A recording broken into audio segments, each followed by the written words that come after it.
राधे राधे, जय श्री कृष्णा। दोस्तों, आपका दिन मंगलमय हो। आज से हम सुनेंगे पढ़ेंगे माघ मास कथाएं महात्म्य, जिसके सुनने मात्र से हर मनोकामना पूरी होती है और बहुत सुखद अनुभव हमें प्राप्त होता है। एक सकारात्मक ऊर्जा का संचार होता है। तो दोस्तों, बने रहे हमारे साथ। अगर वीडियो आपको अच्छी लगती है तो वीडियो को लाइक जरूर करें। श्री हरि की जय हो। माघ मास का महात्म्य 16वां अध्याय। कार्तवीर्य कहने लगा कि हे भगवान, वह राक्षस कौन था और कांचन मालिनी कौन थी?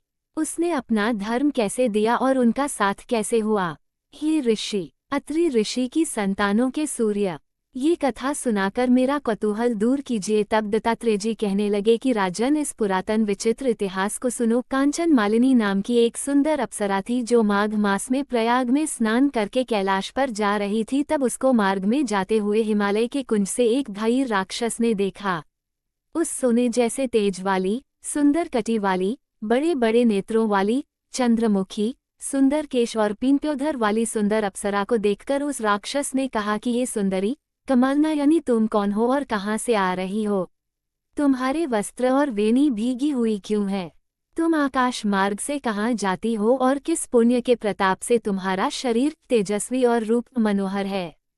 तुम्हारे गीले वस्त्र से मेरे मस्तक पर गिरे हुए एक बूंद जल से मेरे क्रूर मन को एकदम शांति प्राप्त हो गई। इसका क्या कारण है?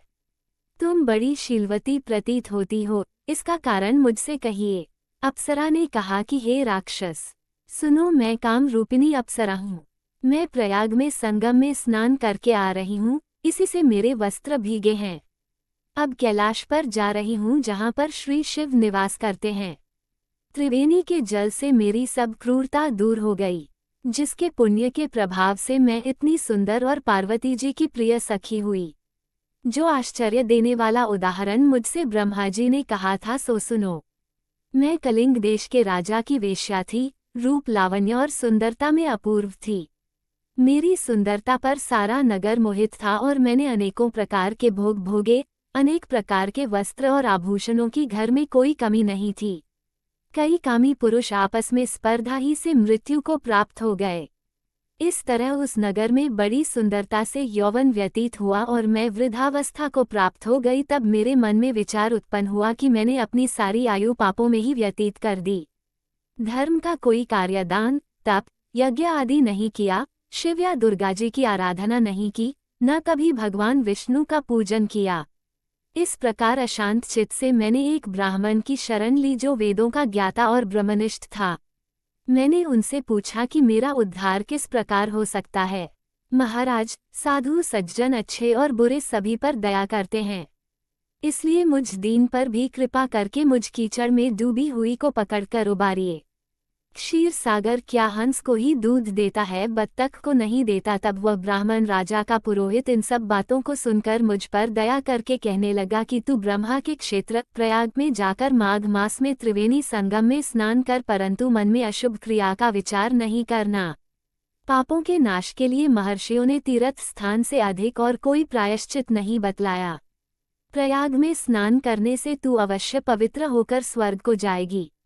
हे भामिनी, पुराने समय में गौतम ऋषि की स्त्री को देखकर इंद्र ने काम के वशीभूत होकर कपट वेश में उससे भोग किया था, इसलिए ऋषि द्वारा श्राप दिया गया और उसका शरीर अत्यंत लज्जायुक्त हजारों भागों वाला हो गया। तब इंद्र नीचे मुंह करके अपने पाप कर्म की बुराई कराने लगा।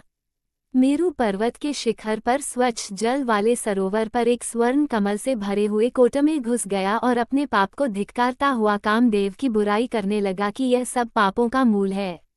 इसके ही वशीभूत होकर मनुष्य नरक में जाते हैं और अपने धर्म, कीर्ति, यश और धैर्य का नाश करते हैं।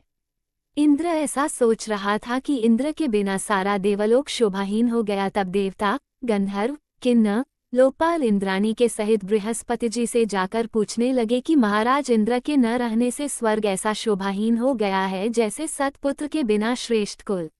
इसलिए स्वर्ग की शोभा के लिए कोई क्रिया सोचिए, इस विषय में देर नहीं लगानी चाहिए। तब बृहस्पति जी कहने लगे कि इंद्र ने बिना सोचे विचारे जो कर्म किया है उसका फल भोग रहा है, सो वह कहाँ है, मैं ये सब जानता हूँ।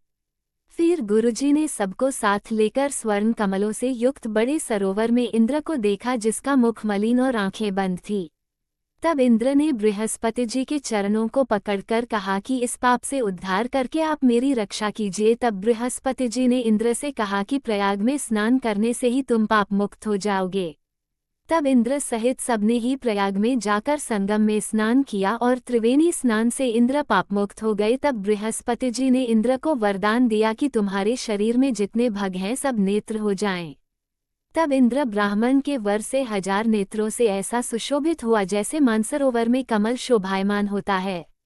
माघ मास का महत्व। माघ में तीर्थ स्नान और तिलदान से बढ़ता है पुण्य। इस महीने के व्रत और पर्व बढ़ाते हैं सकारात्मकता। माघ मास का महत्व। माघ में तीर्थ स्नान और तिलदान से बढ़ता है पुण्य। इस महीने के व्रत और पर्व बढ़ाते हैं सकारात्मकता।